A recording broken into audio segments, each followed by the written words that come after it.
से हम समाज परम से जिनके दर्शन मात्र से सारे कष्ट दूर हो जाते हैं, हमारे समाज के प्रकेश्वर स्वामी रामानंद जी, जिनके आशीर्वाद बहुत शुभ रहता है, आदरणीय श्री भगवान दास जी, संत राजूराम जी, अखिल भारतीय बिश्नोई महासभा के राष्ट्रीय अध्यक्ष भाई देवेंद्र सिंह बुढ़िया जी, बहुत ही सम्मानित परौदी से विधायक श्री पप्पाराम जी, बहुत ही सम्मानित मेरे मित्र श्री बिहारी लाल जी विधायक नौका, हमारे पारिवारिक सदस्य श्री मंजीराम जी डेलू, मेरे संघर्ष के साथी भाई बदराम जी, श्री रामस्वरूप जी धारणिया, आम आदमी पार्टी से प्रदेश अध्यक्ष महिला जी, बहुत ही जुझारू श्रीमती गायत्री बिश्नोई जी, अखिल भारतीय बिश्नोई महासभा के वरिष्ठ उपाध्यक्ष श्री सुभाष जेडू जी, श्री रामस्वरूप जी धारणिया, जिनका मुझ पर हमेशा आशीर्वाद रहता है, माननीय पप्पाराम जी के बहुत ही डायनेमिक बेटे श्री के बिश्नोई जी, श्री रूपाराम जी, श्री जय किशन जी, एडवोकेट प्रदीप बिश्नोई जी, बिश्नोई सभा दिल्ली के अध्यक्ष श्री के बिश्नोई जी, श्री अशोक धारणिया जी,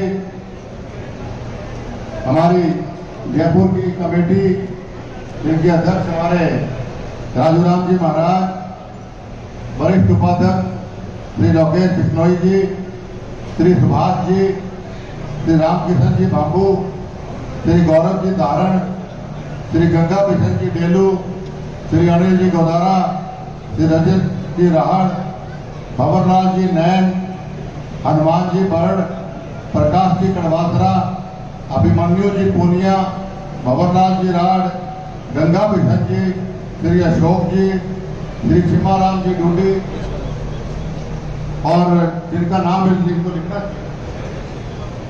वो का नाम पहले लेना भूल गया, हमारे समाज के बहुत ही वरिष्ठ पूर्व में विधायक रहे, पूर्व अखिल भारतीय बिश्नोई महासभा के अध्यक्ष रहे श्री हीराराम जी, मैं क्षमा चाहता हूँ वो नाम लिखने में रह गया जी। मंचा सिंह, सभी साथीगण, बुजुर्गों, माताओं, बहनों, नौजवान साथियों, फलक बेटी भी आई बैठी हुई देखी मैंने, बधाई देना चाहता हूं माननीय देवेंद्र बुढ़िया जी को और तमाम कमेटी के लोगों। कल मैंने सुना बहुत अच्छा कार्यक्रम जागरण का रहा, लेकिन बारिश होने के बावजूद भी इतने कम समय में इतना बढ़िया आयोजन यहाँ इन्होंने किया, यह बधाई की बात है। आज के धर्म सभा में, इस दान सभा में, इस दानवीरों की सभा में यहाँ पर आकर मैं अपने आप को बहुत ही गौरवित महसूस कर रहा हूं और धन्यवाद देता हूं देवेंद्र जी का और तमाम कमेटी के लोगों का जिन्होंने मुझे यहाँ पर आमंत्रित किया। साथियों, कल से आप लोग बैठे हैं, सुबह से आप लोग बैठे हैं, अंत में बोलने वाले के लिए बड़ी दिक्कत हो जाती है कि उसका समय पहले बोलने वाले ले जाते हैं। आप भी भूखे बैठे हैं, मैं ही भूखा बैठा हूं। मुझे आप रोज सुनते, बहुत लंबा चौड़ा भाषण में नहीं दूंगा, कुछ एक दो बातें आपसे कहना चाहता हूं। दान ये दो चीजों को सोच के देना चाहिए। सबसे जरूरी चीज कि हम समाज को मजबूत कर रहे हैं, खुद को मजबूत कर रहे हैं और अपने आने वाली पीढ़ियों को मजबूत कर रहे हैं। गायत्री जी ने बड़ा अच्छा उद्बोधन दिया और प्रैक्टिकल स्पीच दी थी, अपना खुद का एक्सपीरियंस इन्होंने बताया, जिसके अंदर में हमारे समाज के लाखों नौजवानों का एक पीड़ा देखी मैंने कि भाई जब वो जयपुर पढ़ने आती थी या जहाँ भी पढ़ने जयपुर ही आते थे शहर, तो इन्होंने कहा कि मुझे रहने की जगह की दिक्कत थी, कहाँ रहूँ, किसके पास जाऊँ, किससे बात करूँ। तो ये केवल गायत्री जी का नहीं, सभी नौजवानों के लिए दिक्कत है। ये दिक्कत पहले हमें दिल्ली में देखने को मिली, तब स्वर्गीय जो पूर्व बिश्नोई रतन चौधरी भजनलाल जी ने दिल्ली में आपको धर्मशाला बना के दी, जहाँ रह के पढ़ के कितने नौजवान आई है, गायत्री बन के निकले वहां। उनको भी ये दिक्कत है बहुत से, क्योंकि हमारा कंजर्वेटिव हमारा समाज है।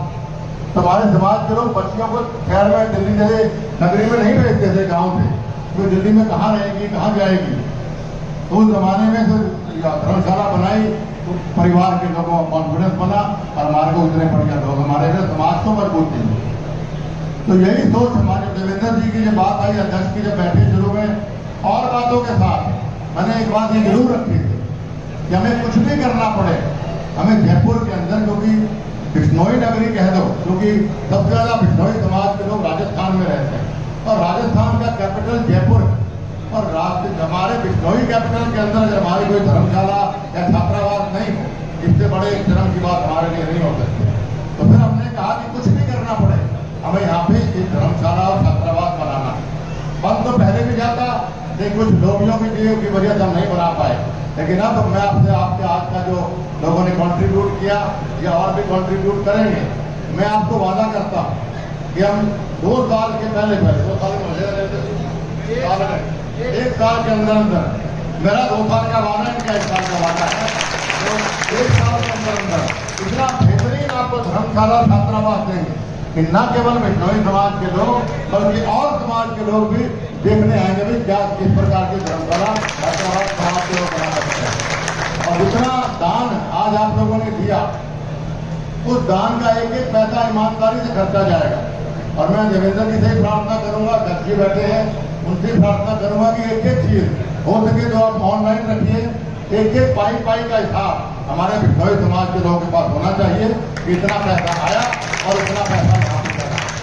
जब तक पारदर्शिता जितनी हमारी होगी उतना लोगों का हमारे प्रति विश्वास बढ़ेगा, क्योंकि हमने जब काम ईमानदारी से करना है तो कुछ छिपाना की चीज है।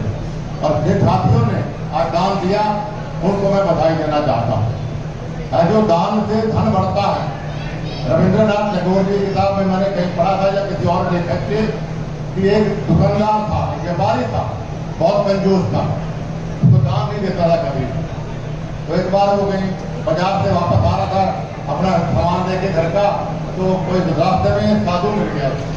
साधु ने कहा भाई मुझे दान चाहिए, कुछ आपका धन बढ़ेगा। उसने कहा जी चक्रों में नहीं बढ़ता, भगवान का दिया बहुत। उन्होंने कहा दान से धन बढ़ता है, मेरी कुछ तो मान लो। उसने सिर्फ कणक के 2 दाने निकाल के उसके हाथ में दे दिए और घर आ गया। घर आके अपने धर्मपत्नियों का मैं घर का अनाज ले आया, खाना वाना बनाओ। तो उसने जब वो बोरी खोली अनाज की, इससे उन्हें 2 दाने दिए थे, उसमें 2 सोने के बिस्कुट उनको देख रहे लड़कियां देखने को। तो उसने वो इतना रोया, उसने कहा कि अगर मैं इसको आधे कर दे तो आधी बोरी मेरी सोने की हो जाती। लेकिन वो दान दिया तो दान बढ़ते उसका बढ़ता चला गया। तो इसकी बहुत सी ऐसी कहानियां, बहुत ऐसे तजुर्बे हमें देखने को मिलते हैं कि जो लोग दानवीर होते हैं उनका धनवीर भी बन जाते हैं, धन भी बहुत बढ़ जाता है।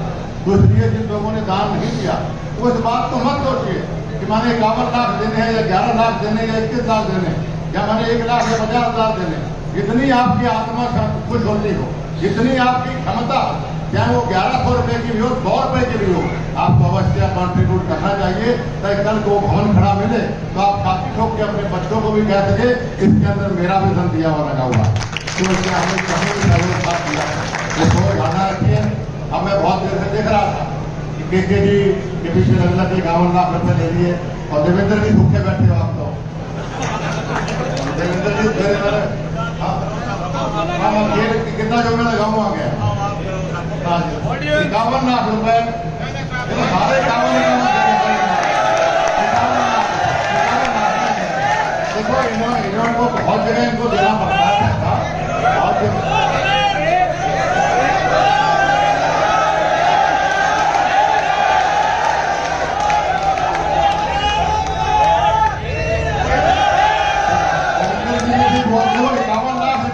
देवेंद्र जी की तरफ से और 1 कप 50 जसपाल की तरफ से बेटे, तो 1 करोड़ रुपया आज हम इसको दान में देते हैं। दूसरा मैं अपनी ओर से और मेरे हरियाणा दिल्ली की ओर से 1 करोड़ 11 लाख रुपया